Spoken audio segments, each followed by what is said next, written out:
ಈ ಚುನಾವಣೆ ವಿಚಾರಕ್ಕೆ ಸಂಬಂಧಪಟ್ಟಂಗೆ ಸಾಕಷ್ಟು ಸಂಗತಿಗಳನ್ನು ಮಾತಾಡಬೇಕು. ಯಾಕಂದ್ರೆ ಯಾವುದೇ ಕಾರಣಕ್ಕೂ ಬಿಜೆಪಿ ಮೂರನೇ ಅಭ್ಯರ್ಥಿನ ಕಣಕ್ಕಿಳಿಸಲ್ಲ, ಯಾವುದೇ ಕಾರಣಕ್ಕೂ ಕಾಂಗ್ರೆಸ್ ಎರಡನೇ ಅಭ್ಯರ್ಥಿನ ಕಣಕ್ಕಿಳಿಸಲ್ಲ, ಇಂಥ ಮಾತುಗಳೆಲ್ಲ ಕೇಳಿ ಬರ್ತಾ ಇತ್ತು. ಆದ್ರೆ ಆಗಿರುವಂತದ್ದೇ ಬೇರೆ. ಈಗ ಅಸಲಿ ಆಟ ಶುರುವಾಗಿದೆ. ಎಷ್ಟರ ಮಟ್ಟಿಗೆ ರಾಜಕೀಯ ತಂತ್ರಗಾರಿಕೆಗಳು ನಡೀತವೆ, ಎಷ್ಟರ ಮಟ್ಟಿಗೆ ರಾಜಕೀಯ ಗಣಿತಗಳು ಸಾಗುತ್ತವೆ ಅಲ್ಲಿಕ್ಕೆ ಬೆಸ್ಟ್ ಎಕ್ಸಾಂಪಲ್ ಸಿದ್ದರಾಮಯ್ಯ ಉಳಿಸಿರುವಂತಹ ದಾಳ. ಅದನ್ನೇ ಅರ್ಸ್ಕೊಳಕ್ ಆಗ್ತಾ ಇಲ್ಲ ಜೆಡಿಎಸ್ಗೆ ಅಂತ ಒಂದು ಸ್ಥಿತಿ. ಇನ್ನು ಬಿಜೆಪಿ ಕೂಡ ಈಗ ಮೂರನೇ ಅಭ್ಯರ್ಥಿಯನ್ನು ಕಣಕ್ಕಿಳಿಸ್ತಾ ಇದೆ. ಹಾಗಾದ್ರೆ ಗೆಲ್ಲಿಸಲೇಬೇಕು ಅಂತಂದ್ರೆ ಜೆಡಿಎಸ್ ನಾಯಕರ ತಂತ್ರಗಾರಿಕೆ ಏನಿರುತ್ತೆ? ಹಾಗಾದ್ರೆ ಏನಾದರೂ ಅದು ಸಾಧ್ಯದ ಮಾತಾ? ಇದು ಬಹಳ ಪ್ರಮುಖವಾಗಿರುವಂತಹ ಸಂಗತಿ. ಇಲ್ಲಿ ಬಹಳ ಮುಖ್ಯವಾಗಿ ರಾಜ್ಯಸಭೆಯ ರಣಾಂಗಣದಲ್ಲಿ ಜೆಡಿಎಸ್ಗೆ ಸಿದ್ದು ಟಕ್ಕರ್ ಅನ್ನ ಕೊಡ್ತಾ ಇರುವಂತದ್ದು, ದಳಪತಿಗಳಿಗೆ ಕೌಂಟರ್ ಕೊಡುವಂತಹ ಕೆಲಸವನ್ನು ಮಾಡ್ತಾ ಇದೆ. ಕಾಂಗ್ರೆಸ್ ಬಿಟ್ಟಿರುವಂತಹ ಈ ಅಸ್ತ್ರಕ್ಕೆ ಯಾವ ಸ್ವರೂಪದಲ್ಲಿ ಪ್ರತ್ಯುತ್ತರವನ್ನು ಪ್ರಯೋಗಿಸ್ತಾರೆ? ಕಾಂಗ್ರೆಸ್ನಲ್ಲಿ ಎರಡನೇ ಅಭ್ಯರ್ಥಿಯ ಪ್ಲಾನ್ ಅನ್ನ ಮಾಡಿರುವಂತದ್ದು ಸಿದ್ದರಾಮಯ್ಯ. ಯಾಕಂದ್ರೆ ಇರೋದು ಹೆಚ್ಚುವರಿಯಾಗಿ 24 ಮತ. ಆ 24 ಮತಗಳನ್ನ ಮುಂದಿಟ್ಟುಕೊಂಡು ಎರಡನೇ ಅಭ್ಯರ್ಥಿಯನ್ನ ಹಾಕುವಂತಹ ಕೆಲಸವನ್ನ ಇಲ್ಲಿ ಕಾಂಗ್ರೆಸ್ ಮಾಡಿದೆ. ರಾಜ್ಯಸಭೆಯ ರಣಾಂಗಣದಲ್ಲಿ ಜೆಡಿಎಸ್ಗೆ ಸಿದ್ದರಾಮಯ್ಯ ಅವರು ಟಕ್ಕರ್ ಕೊಟ್ಟಿರುವಂತದ್ದು ಸ್ಪಷ್ಟವಾಗಿದೆ. ದಳಪತಿಗಳಿಗೆ ಕೌಂಟರ್ ಅನ್ನು ಕೊಡುವಂತದ್ದು. ಕಾಂಗ್ರೆಸ್ನಲ್ಲೂ ಕೂಡ ಈಗ ಅವರು ಟಾಪರ್ ಆಗ್ತಾ ಇದ್ದಾರೆ. ಯಾಕಂದ್ರೆ ಕಾಂಗ್ರೆಸ್ನಲ್ಲಿ ಯಾವ ಸ್ವರೂಪದ ಲೆಕ್ಕಾಚಾರಗಳು ನಡೆದಿದ್ವು ಅನ್ನೋದನ್ನ ನೋಡ್ತಾ ಹೋದಾಗ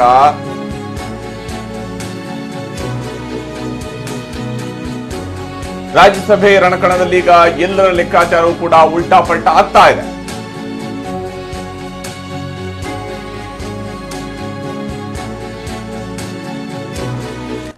ಬಹಳ ಗಮನಿಸಬೇಕಾದಂತಹ ಸಂಗತಿ ಇದು. ಯಾಕಂದ್ರೆ ಏನೇ ಆದರೂ ಕೂಡ ಕೊನೆಗೆ ಜೆಡಿಎಸ್ ಅಭ್ಯರ್ಥಿ ಗೆಲ್ಲಿಸಬಹುದು ಅನ್ನುವಂಥ ಲೆಕ್ಕಾಚಾರದಿಂದಲೇ ದಳಪತಿಗಳು ಅವ್ರನ್ನ ಕಣಕ್ಕಿಳಿಸಿದ್ರು. ಆದ್ರೆ ನೋಡಿ, ಸಿದ್ದರಾಮಯ್ಯ ಆಡಿದಂತಹ ಆಟ ಇದೆಯಲ್ಲ, ಅದು ಎಷ್ಟರ ಮಟ್ಟಿಗೆ ಬೇರೆ ಬೇರೆಯವರಿಗೆ ಸಂಕಟ ತಂತು ಅಂತ. ಎರಡನೇ ಸ್ಥಾನಕ್ಕೆ ಸಿದ್ದು ಸ್ಕೆಚ್ ಹಾಕಿದ್ರು, ಬಿಜೆಪಿ ಜೆಡಿಎಸ್ಗೆ ಮುಖಾಂತರ ಶಾಕ್ ಕೊಟ್ಟರು. ಎರಡೇ ಸಂಗತಿಗಳಿತ್ತದರಲ್ಲಿ. ಒಂದೇ ಕಲ್ಲಿಗೆ ಎರಡು ಹಕ್ಕಿಯನ್ನು ಹೊಡೆಯುವಂಥ ತಂತ್ರಗಾರಿಕೆ. ಒಂದು ಸಂದರ್ಭದಲ್ಲಿ ಏನಾದರೂ ಬಿಜೆಪಿ ಜೆಡಿಎಸ್ ಏನಾದರೂ ಒಂದಾಗ್ಬಿಟ್ರೆ ಆವಾಗಲೂ ಕೂಡ ನಾವು ಸಾರಬಹುದು, ನೋಡಿ ಲೆಕ್ಕಾಚಾರಗಳು ಹೇಗಿದೆ ಅನ್ನುವಂಥದ್ದು. ಅಥವಾ ಏನೋ ಆಗಲಿಲ್ಲ ಅಂತಂದ್ರೆ ಜೆಡಿಎಸ್ ಅಭ್ಯರ್ಥಿ ಸೋಲ್ಬೇಕು, ಈ ಮುಖಾಂತರ ನಮ್ಮ ಶಕ್ತಿ ಸಾಮರ್ಥ್ಯ ಏನಿದೆ ಅದು ಕೂಡ ಸಾಬೀತಾಗಬೇಕು.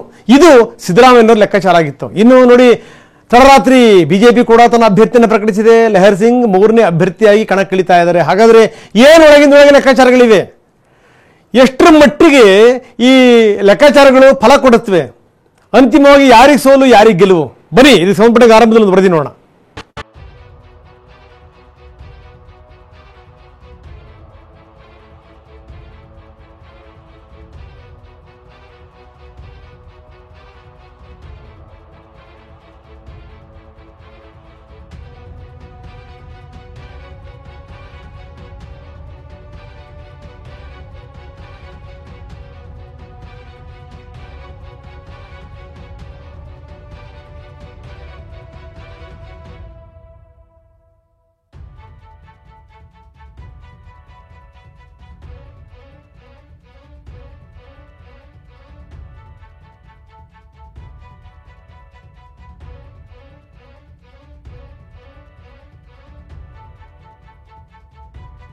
ನಿಜ ಕಣ್ರಿ, ನಿಜ.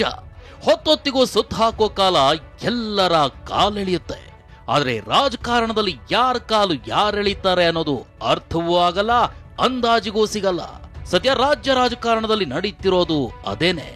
ಅದಕ್ಕೆ ಸಾಕ್ಷಿಯಾಗಿರೋದು ರಾಜ್ಯಸಭೆ ಚುನಾವಣಾ ಅಖಾಡ ಮತ್ತು ರಾಜ್ಯಸಭೆ ಚುನಾವಣೆಗೆ ನಡೀತಿರೋ 3 ಮತ್ತೊಂದರ ಆಟ.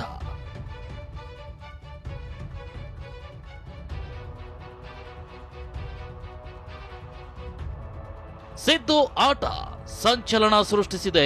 ರಾಜ್ಯಸಭೆ ಚುನಾವಣೆ ಗುದ್ದಾಟ ಟಗರು ತಾಳಕ್ಕೆ ಭರ್ಜರಿಯಾಗಿದೆ. 3 ಮತ್ತೊಂದರ ಆಟ. ರಾತ್ರಿ ಕಳೆದು ಬೆಳಗಾಗೋಷ್ಟರಲ್ಲಿ ಎಲ್ಲರ ಲೆಕ್ಕ ಉಲ್ಟಾ ಪಲ್ಟಾ.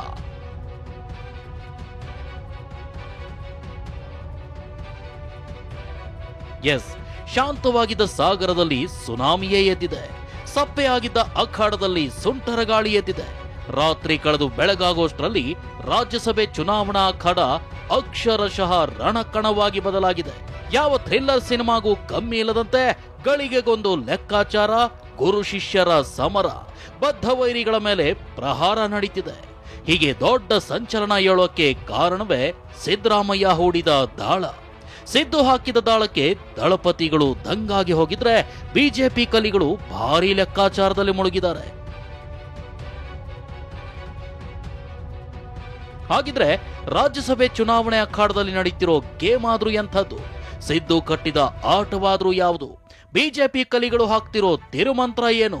ದಳಪತಿಗಳ ತಂತ್ರಗಾರಿಕೆಯಾದ್ರೂ ಏನು? ಅದನ್ನೇ ತೋರಿಸ್ತೀವಿ ನೋಡಿ.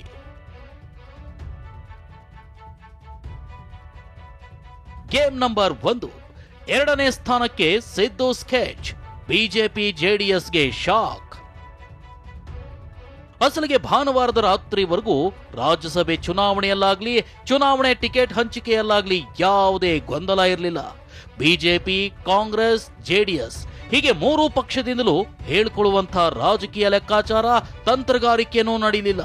ಯಾಕಂದ್ರೆ ಸದ್ಯ ಇರೋ ಸಂಖ್ಯಾಬಲದ ಪ್ರಕಾರ ರಾಜ್ಯದಿಂದ ಆಯ್ಕೆಯಾಗೋ 4 ರಾಜ್ಯಸಭೆ ಸ್ಥಾನದ ಪೈಕಿ ಬಿಜೆಪಿಗೆ 2 ಸ್ಥಾನ ಫಿಕ್ಸ್ ಆಗಿತ್ತು. ಅಂದ್ರೆ ನಿರ್ಮಲಾ ಸೀತಾರಾಮನ್, ನಟ ಜಗ್ಗೇಶ್ ಆಯ್ಕೆ ಖಚಿತವಾಗಿತ್ತು. ಅತ ಕಾಂಗ್ರೆಸ್ಗೆ 1 ಸ್ಥಾನ ಅಂದ್ರೆ ಜೈರಾಮ್ ರಮೇಶ್ ಆಯ್ಕೆ ಪಕ್ಕಾ ಆಗಿತ್ತು.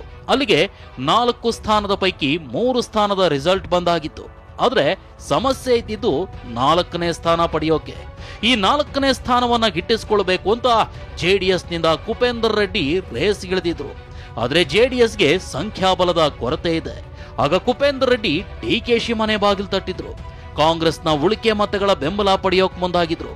ಡಿಕೆಶಿ ಜೊತೆಗೂ ಚರ್ಚಿಸಿದ್ರು. ಅದ್ಯಾವಾಗ ಕುಪೇಂದರ್ ರೆಡ್ಡಿ ಕಾಂಗ್ರೆಸ್ ಬೆಂಬಲ ಪಡೆಯೋಕ್ ಮುಂದಾದ್ರೂ ಸಿದ್ದರಾಮಯ್ಯ ಅಲರ್ಟ್ ಆಗಿದ್ರು. ಸೀದಾ ಹೈಕಮಾಂಡ್ಗೆ ಫೋನ್ ಹಾಯಿಸಿ ಜೆಡಿಎಸ್ಗೆ ಯಾಕೆ ಬೆಂಬಲ ಕೊಡಬೇಕು, ಕಾಂಗ್ರೆಸ್ನಿಂದಲೇ 2ನೇ ಅಭ್ಯರ್ಥಿಯನ್ನ ಕಣಕ್ಕಿಳಿಸೋಣ ಅಂತ ಸೋನಿಯಾ ಗಾಂಧಿ ಅವರಿಂದಲೇ ಗ್ರೀನ್ ಸಿಗ್ನಲ್ ಪಡ್ಕೊಂಡಿದ್ರು. ಸೋಮವಾರ ಮನ್ಸೂರ್ ಖಾನ್ ಕಾಂಗ್ರೆಸ್ನ 2ನೇ ಅಭ್ಯರ್ಥಿಯಾಗಿ ನಾಮಿನೇಷನ್ ಕೂಡ ಹಾಕಿದ್ರು. ಆ ಮೂಲಕ ಸಿದ್ದರಾಮಯ್ಯ ಜೆಡಿಎಸ್ಗೆ ಹಾಗೂ ದಳಪತಿಗಳ ಬೆಂಬಲಕ್ಕೆ ನಿಲ್ಲಲು ಹೊರಟಿದ್ದ ಡಿಕೆಶಿಗೆ ಕೌಂಟರ್ ಕೊಟ್ಟಿದ್ರು.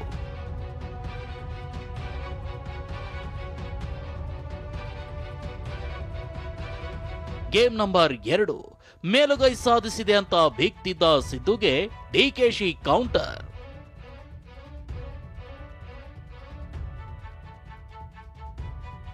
ಸಿದ್ದರಾಮಯ್ಯ ಏನೋ ತಮ್ಮ ಬದ್ಧವೈರಿ ಜೆಡಿಎಸ್ ಬೆಂಬಲಿಸದಂತೆ 2ನೇ ಅಭ್ಯರ್ಥಿಯನ್ನ ಕಣಕ್ಕಿಳಿಸುವಂತೆ ನೋಡ್ಕೊಂಡಿದ್ದಾರೆ. ಹೈಕಮಾಂಡ್ನಿಂದ ರಾತ್ರೋರಾತ್ರಿ ಗ್ರೀನ್ ಸಿಗ್ನಲ್ ಪಡ್ಕೊಂಡಿದ್ದಾರೆ. ಅಭ್ಯರ್ಥಿ ಮನ್ಸೂರ್ ಖಾನ್ ನಾಮಿನೇಷನ್ ಕೂಡ ಸಲ್ಲಿಸಿದ್ದಾರೆ. ಆದ್ರೆ ಅಭ್ಯರ್ಥಿ ಯಾರಾಗಬೇಕು ಅನ್ನೋದ್ರಲ್ಲಿ ಆಟ ಕಟ್ಟಿದ್ದು ಮಾತ್ರ ಕೆಪಿಸಿಸಿ ಅಧ್ಯಕ್ಷ ಡಿಕೆ ಶಿವಕುಮಾರ್. ಲೆಕ್ಕಾಚಾರ ಏನೋ ಇರ್ತದಲ್ಲ, ಈಗ ಎಲ್ಲರಿಗೂ ಶಾರ್ಟೇಜ್ ಇದೆ. ಬಿಜೆಪಿಗೂ ಶಾರ್ಟೇಜ್ ಇದೆ, ಜನತಾ ದಳಕ್ಕೂ ಶಾರ್ಟೇಜ್ ಇದೆ, ಕಾಂಗ್ರೆಸ್ಗೂ ಶಾರ್ಟೇಜ್ ಇದೆ. ಸೊ ನಾವು ಲಾಸ್ಟ್ ಟೈಮು ಭಾಳ ಗೌರವದಿಂದ ನಾವು ರಾಷ್ಟ್ರದ ಪ್ರಧಾನಮಂತ್ರಿ ಆಗಿದ್ದರು ನಮ್ಮ ರಾಜ್ಯದವರು ಅಂತೇಳಿ ನಾವು ಗೌರವದಿಂದ ನಾವು ಕ್ಯಾಂಡಿಡೇಟ್ ಹಾಕಕ್ಕೆ ಹೋಗಲಿಲ್ಲ.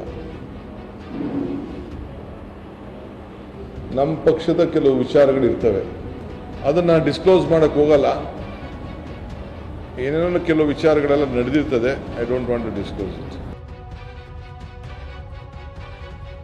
ಕೇಳಿದ್ರಲ್ಲ, ನಮ್ದೇನೋ ಲೆಕ್ಕಾಚಾರ ಇರುತ್ತೆ ಅನ್ನೋ ಡಿಕೆಶಿ ಸಿದ್ದುಗೆ ಭರ್ಜರಿಯಾಗಿ ಟಕ್ಕರ್ ಕೊಟ್ಟಿದ್ದಾರೆ. ಯಾಕಂದ್ರೆ ರಾಜ್ಯಸಭೆಗೆ ಕಾಂಗ್ರೆಸ್ನಿಂದ ಆಯ್ಕೆಯಾಗಿರೋ 2ನೇ ಅಭ್ಯರ್ಥಿಯಾಗಿರೋ ಮನ್ಸೂರ್ ಖಾನ್ ಡಿಕೆಶಿ ಬಣದವರು. ಹೀಗಾಗಿ ಇಲ್ಲಿ ನಾನ್ ಫೈನಲ್ ಮಾಡಿದವರೇ ಅಭ್ಯರ್ಥಿ ಅನ್ನೋದನ್ನ ಡಿಕೆಶಿ ಪ್ರೂವ್ ಮಾಡಿದ್ದಾರೆ.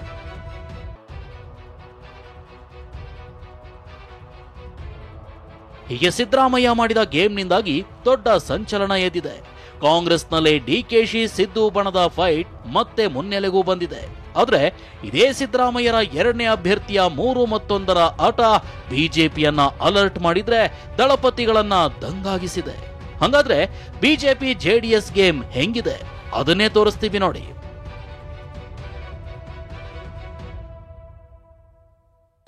Game number 3. 3ನೇ ಅಭ್ಯರ್ಥಿಯನ್ನ ಕಣಕ್ಕಿಳಿಸಲು ಬಿಜೆಪಿ ಸ್ವತಂತ್ರ ಪ್ಲಾನ್. ಅಸಲಿಗೆ ಇಬ್ಬರನ್ನ ಕಣಕ್ಕಿಳಿಸಿರೋ ಬಿಜೆಪಿ 3ನೇ ಅಭ್ಯರ್ಥಿಯನ್ನ ಹಾಕೋ ಚಿಂತನೆ ನಡೆಸಿರಲಿಲ್ಲ ಎನ್ನಲಾಗಿದೆ.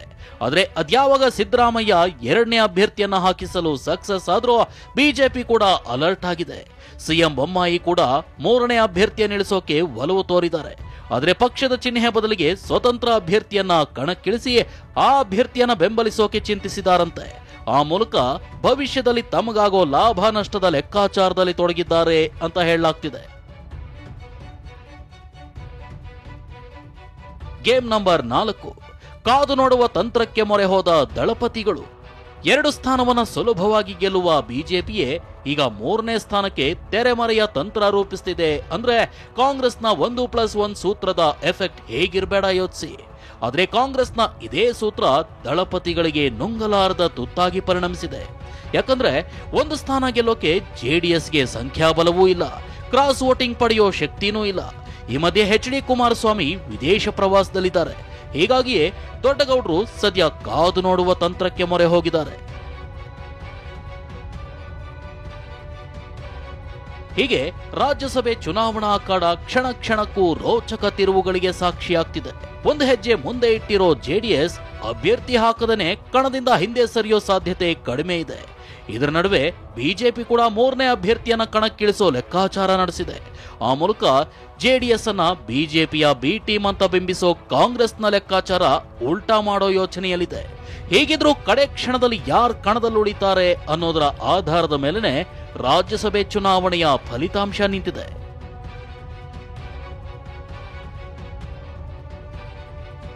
ಪ್ರಮೋದ್ ಪ್ರಸನ್ನ ಜೊತೆ ಕಿರಣ್ ಹನಿಯಡ್ಕ, TV9 ಬೆಂಗಳೂರು.